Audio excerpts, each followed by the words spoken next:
Hi guys, welcome to yet another lead coding vlog. Without wasting much time, let's jump into today's coding session and see what's the challenge for us today. Yeah.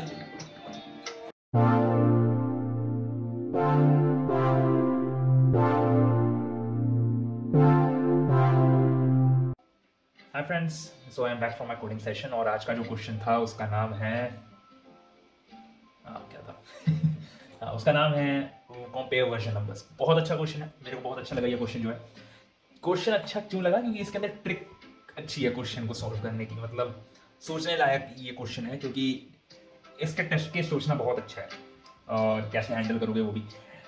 तो एक बार question discuss कर लेते हैं कि question क्या है। देखो, version number आपने लाइब्रेरीज यूज की होंगी, करेक्ट? थर्ड पार्टी लाइब्रेरीज आप जब एप्लीकेशन यूज करते हो तो हर एप्लीकेशन, हर लाइब्रेरी को हम लोग एक वर्जन नंबर से मेंटेन करते हैं, और जब भी उसका अपग्रेडेड वर्जन निकालते हैं तो हम लोग उसके वर्जन नंबर को अपग्रेड करके निकालते हैं, इंक्रीज करके निकालते हैं।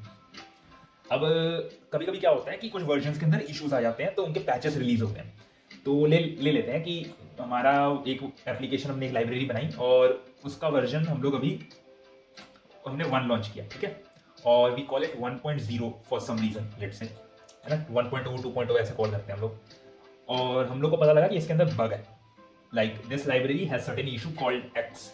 तो हम लोग ने क्या किया, जल्दी से उसको फिक्स करके, हमारे हम डेवलपर्स जो काम करते हैं, हम लोग काम करके उस बग को फिक्स करके जल्दी से 1.0.1 रिलीज करते हैं। तो दिस बिकम्स 1.0.1। अब this is a old version which is deprecated, this is a new version, ठीक है। अब कोई मेजर चेंज हो रहा है, लाइक अब आर्किटेक्चरल चेंज हो गया है नीचे से, मतलब फंक्शनैलिटी वही है आपकी लाइब्रेरी की, पर आपने आर्किटेक्चरल चेंज कर दिया है। पहले कोई और टेक्निक से आप कैशिंग वगैरह कर रहे थे, अब आप कैशिंग अगर अलग तरीके से कर रहे हैं, एल्गोरिथम चेंज हो गया है ना। तब आप एक मेजर रिलीज करते हो, नए फीचर्स ऐड हुए हैं बहुत सारे, तब आप एक मेजर रिलीज करते हो, वो होता है 2.0। उसमें भी बग आ गया मान लो, क्योंकि बग आते रहते हैं, तो फिर 2.0 रिलीज हुआ। अब आपने क्या किया, उसको भी फिक्स करके 2.0.1 किया। कभी कभी ये ऐसे चलते चलते 2.5.3 तक भी जा सकते हैं, मतलब कितने भी लंबी चीजें हो सकती हैं, क्योंकि अगर कोई स्टेबल लाइब्रेरी है, एक ऐसी लाइब्रेरी है जो बहुत लोग यूज करते हैं, तो जनरली उसके बड़े चेंजेस को जल्दी जल्दी रिलीज नहीं किया जाता है, उनको काफी टाइम लेके, काफी टेस्टिंग के बाद रिलीज किया जाता है, क्योंकि काफी डेवलपर्स ने ऑलरेडी अडॉप्ट कर लिया मार्केट में। So you can't make big changes right away in the night and you can release it. Log4j में आपको पता ही है कि क्या इशू हुआ था जब रिलीज हुआ था, तो सुना होगा आपने, एक JN APIs exposed थी and hackers were able to exploit it to get the access of the host machine. So लेकिन वो कितने टाइम बाद पता लगा था, और रिलीजेस तब जाके हुए थे, है ना। और जबकि मेजर रिलीज में Log4j ऑलरेडी टीम जो थी काम कर रही थी इंटरनली, तो वैसे होते हैं। एनीवे, मुद्दा ये नहीं है, क्वेश्चन का मुद्दा ये है कि आपको 2 वर्जन दिए जाएंगे, आपको बताना है कि ये जो वर्जन है ये सेम है कि नहीं है। अब आप बोलोगे ये तो बहुत सिंपल है भाई, डॉट के बाद ही कंपेयर करना है। इस क्वेश्चन के अंदर एक फंडा है कि ये 1.0 जो है और ये 1.00 जो है, दीज आर सेम। अगर 1.01 है, ठीक है, 1.01 कोई वर्जन है, और 1.001 जो है, ये दोनों वर्जन सेम है, these both can be treated actually as 1.1, ठीक है। समझ रहे हो क्या बोल रहा हूँ? लीडिंग जीरोस की कोई वैल्यू नहीं है डॉट के बाद। अब मान लो वर्जन है 1.01.02 और आपको दिया गया है 1.01.01, समझ रहे हो? तो दीज आर डिफरेंट, ये दोनों सेम है, कोई बात नहीं, लेकिन यहाँ पे 02 और 01 है, तो ये जो वर्जन ऊपर दिया गया है ये वाला बड़ा वर्जन है, ये छोटा वर्जन है, ठीक है। आप समझ गए होंगे कि डॉट के बाद, तो इस क्वेश्चन को सॉल्व करने का जो तरीका है वही इसमें डॉट में ही छुपा हुआ है। Leading zeros basically don't have any value after dot. अब इस क्वेश्चन को ट्रिक करने की जो सॉल्व करने का तरीका और जो ट्रिक है वो यहाँ पे आपको दिख रही होगी। एक एग्जांपल ले लेते हैं, उम्मीद करता हूँ कि आपको क्वेश्चन समझ आ गया होगा, मैं और नहीं समझा रहा, ठीक है। और देखो, आपको क्या करना है, वर्जन कंपेयर करके, अगर वर्जन 1 वेरिएबल छोटा है वर्जन 2 से, तब तो -1 रिटर्न कर दो, वर्जन 1 बड़ा है तो वर्जन 2 से तो आप रिटर्न 1 कर दो, अगर सेम है तो 0 रिटर्न कर दो। हाँ, अब मैं जो बोल रहा था कि इसको ट्रिक क्या सॉल्व करने की, वो ये है, मान लो आपका जो सॉल्व करने के लिए एक एग्जाम्पल ले लेते हैं, 1.01.002 दिया गया। तो अब लेमन टर्म में हम लोग ने ये समझ लिया लीडिंग जीरोस की वैल्यू नहीं है, तो this can be treated as actually 1.1.2, correct. सारे जीरोस को हटा दो। और मान लो एक और एग्जांपल ले लेते हैं ऐसा ही, 1.01.20। अब ये एक्चुअली इसमें चीजें बदल गई हैं, क्योंकि ये 1.1.20 की तरह ट्रीट होगा, ओके। अब देखो, कंपैरिजन का तरीका ये है, हर डॉट में ना स्प्लिट मार लो एक तरीके से एक बार। तो आप देख रहे हो, अगर मैंने ऊपर वाले एरे पे डॉट और जीरोस को, लीडिंग जीरोस को अवॉइड कर दिया, तो ये बन जाएगा 1 1 20, करेक्ट। नीचे वाला बन जाएगा 1 1 2, करेक्ट। अब आप देख रहे हो अगर ये दोनों सेम है इग्नोर, ये दोनों सेम है इग्नोर, 20 और 2, ये 20 बड़ा है तो ये वर्जन बड़ा है, वर्जन 1 अगर बड़ा है वर्जन 2 से तो आप रिटर्न 1 करोगे, तो आप इस केस में रिटर्न 1 कर दोगे। तो ये क्वेश्चन की ट्रिक है बेसिकली, हर डॉट पे आपको कंपेयर करना है बेसिकली। तो ये है इसको सॉल्व करने की ट्रिक। एक बार जल्दी से देख लेते हैं भाई वॉक थ्रू, मतलब ड्राई रन करके कि ये कैसे चलता है इसी टेस्ट केस के ऊपर। उम्मीद करता हूँ आपको समझ आया होगा, उम्मीद करता हूँ ये आपको अच्छा भी लगा होगा क्वेश्चन, है ना। तो 2 पॉइंटर काइंड ऑफ टेक्निक से सॉल्व हो जाएगा ये इजीली, क्योंकि 2 स्ट्रिंग्स दी गई हैं। तो यही एग्जांपल ले लेते हैं, कौन सा लें, यही ले लेते हैं, ठीक है। यार ये बड़ा हो जाता है या ओके। तो 1.01 1.001 ये केसेस है हमारे पास। कुछ नहीं होगा, हम लोगों ने क्या किया है कि पहले तो n1 n2 साइज ले लिया है, 2 पॉइंटर ले लिया i और j, तो i और ये j शुरू में 0 0 है, बोथ दोनों अपने स्ट्रिंग्स के। और फिर यहाँ पे एक चीज ध्यान देना, और है, ये और बहुत इंपॉर्टेंट है, क्योंकि क्या हो सकता है ना कि एक वर्जन बड़ा हो सकता है, एक वर्जन छोटा हो सकता है। इस केस में इंपैक्ट नहीं पड़ रहा। अब मान लो कोई टेस्ट केस ऐसा था, ये मैं टेस्ट केस पहले ही बता दे रहा हूँ और किस लिए है ताकि आपको समझने में इजी हो।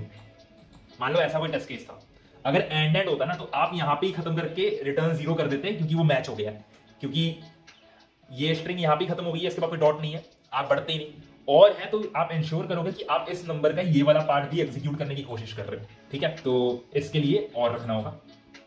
और हम कोशिश क्या कर रहे हैं, हर डॉट पे पहले जब भी डॉट आने से पहले एक नंबर कंप्यूट करने की कोशिश कर रहे हैं और उसको सॉल्व करने की कोशिश कर रहे हैं। बेसिकली अगर आप देखोगे यहाँ पे 1.01 जो है, यहाँ पे जैसे डॉट आता है इसके पहले के सारे नंबर्स जो है उनको एक नंबर बनेगा, वो जनरेट करने की कोशिश कर रहे हैं। सिमिलरली इधर एक जनरेट करने की कोशिश कर रहे हैं और उसको कंपेयर करने की कोशिश कर रहे हैं।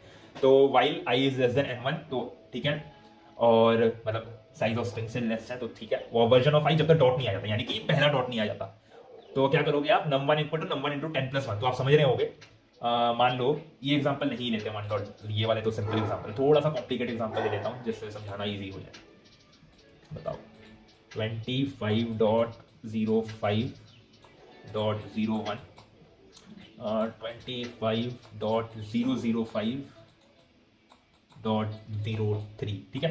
तो पहले क्या होगा, i इधर 2 पे है, j भी 2 पे है, और i लेस देन n1, यानी कि n1 तो यहां तक है और n2 इधर तक है, और version of i is not equal dot, तब तक चलेंगे और ये मल्टीप्लाई करते जाएंगे। तो ये क्या होगा, ये i यहां पे जब पहुंचेगा तब रुकेगा, और ये सबसे पहले num1 क्या बन गया यार, करते करते ऐसे चलते चलते 25 बनेगा। सिमिलरली नीचे का j भी चलता जाएगा और num2 क्या बनेगा, 25 बनेगा। क्या num1 लेस देन है 21 num2 से, दोनों ही 25 है तो ये भी नहीं चलेगा। क्या num1 ग्रेटर देन है num2 से, वो भी नहीं चलेगा।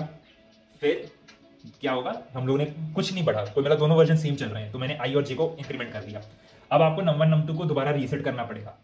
रीसेट क्यों करना पड़ेगा, क्योंकि आपको ये दोबारा कंपेयर करना है बेसिकली कि यू नो अगले डॉट, क्योंकि इसके बाद और भी एलिमेंट्स है ना, करेक्ट, वो सेम है कि नहीं आपको वो भी कंपेयर करना है। तो बेसिकली अगले पार्ट को आप कंपेयर करना शुरू करोगे। तो अगले पार्ट को जब आप कंपेयर करना शुरू करोगे तो आपको दिखेगा कि भाई 05 है, तो 05 num1 प्रोसेस होगा दोबारा अगले डॉट तक, तब i यहाँ पे जाके रुकेगा और वो 5 रिटर्न करेगा num1 में, num2 में वो 5 रिटर्न करेगा और वो j यहाँ जाके रुकेगा। फाइनली दोनों सेम है, फिर से num1 num2 रीसेट होंगे 0 पे। अब क्या होगा, अब ये लेस देन n1 तक चलेंगे पूरे, ठीक है। तो ये रिटर्न करेगा 01 num1 को, और ये रिटर्न करेगा 3, ठीक है। यहाँ पे हो गया क्या, 1 is less than 3, that is true, तो -1 रिटर्न हो गया। अगर उल्टा केस होता तो num2 रिटर्न हो जाता। और मान लो ये दोनों सेम होते हैं, तो अब क्योंकि लूप चलेंगे नहीं, ये वाला तो लेस देन n1 है, j भी लेस देन n2 है, ये भी लूप एग्जीक्यूट नहीं होगा क्योंकि लेस देन n1 n2 वाले केसेस हैं। आपका i और j इंक्रीमेंट हो जाएगा, अगली बार में दोनों केस फेल हो जाएंगे तो ये लूप चलेगा नहीं। फाइनली आप बाहर निकलोगे और लूप बंद हो गया तो आप रिटर्न 0 कर दोगे। इसका मतलब दोनों स्ट्रिंग सेम थी, दोनों वर्जन सेम थे। तो ये है पूरा फंडा इस क्वेश्चन को सॉल्व करने का। इस क्वेश्चन के अंदर एक्चुअल में आपकी आइडियोलॉजी थोड़ी बहुत टेस्ट होती है कि आप सोच कैसे रहे हो। ये क्वेश्चन सॉल्व करने के बहुत तरीके हैं, आप स्प्लिट कर लो हर डॉट पे, स्ट्रिंग के ऊपर कुछ भी कर सकते हो, फिर स्ट्रिंग्स को कंपेयर करने की कोशिश करो, जीरोस को इग्नोर करके वगैरह वगैरह। 2 पॉइंटर मेथड, ये जो मतलब 2 पॉइंटर तो नहीं, ये सिंगल पॉइंटर ही है, 2 स्ट्रिंग्स के ऊपर आप एक पॉइंटर रख के चला रहे हो। पर ये कंपैरिजन का जो तरीका है अगर आप सोच लेते हो, क्वाइट इंट्यूटिव लगता है सोचने में, है ना। और ये ऐसे जो एल्गोरिथम्स है ना, ये प्रोडक्शन जॉब्स, अगर आप बैचिंग वगैरह में जानते हो कि बैचिंग क्या होती है, तो बैचिंग टेक्निक्स में ऐसी चीजें यूज होती हैं काफी ज्यादा। और या ये मेरे को काफी अच्छा लगा जो ये अप्रोच है, खास करके ये टेस्ट केस जो है और वाला, ये इंपॉर्टेंस बहुत रखता है एक्चुअली, क्योंकि काफी केसेस में क्या होगा ना, जो लोग कर रहे हैं प्रोग्रामिंग और उनको मतलब थोड़ा सा अब हो गया है, 2 पॉइंटर के ऊपर बहुत साफ हो गया है हाथ, पॉइंटर्स के ऊपर बहुत हाथ साफ हो गया है, उनको पता है कि केसेस क्या होते हैं generally, while I less than N and J less than N, आंख बंद करके ये केस के बाद हम लोग लूप लिखना शुरू कर देते हैं। तो क्या होता है कि ये जो और वाला केस है बहुत रेयर जगह पे आता है, that is quite good catch अगर आप पकड़ लेते हो। तो उस हिसाब से ये क्वेश्चन काफी अच्छा है, क्योंकि this has a tricky part two it जिसको सोचना पड़ रहा है। तो बस आज के लिए इतना ही, उम्मीद करता हूँ कि आपको ये अच्छा लगेगा। डू लाइक एंड सब्सक्राइब, और फास्ट कोडिंग अटैच है देख लीजिएगा। मैं आपको कल मिलता हूँ या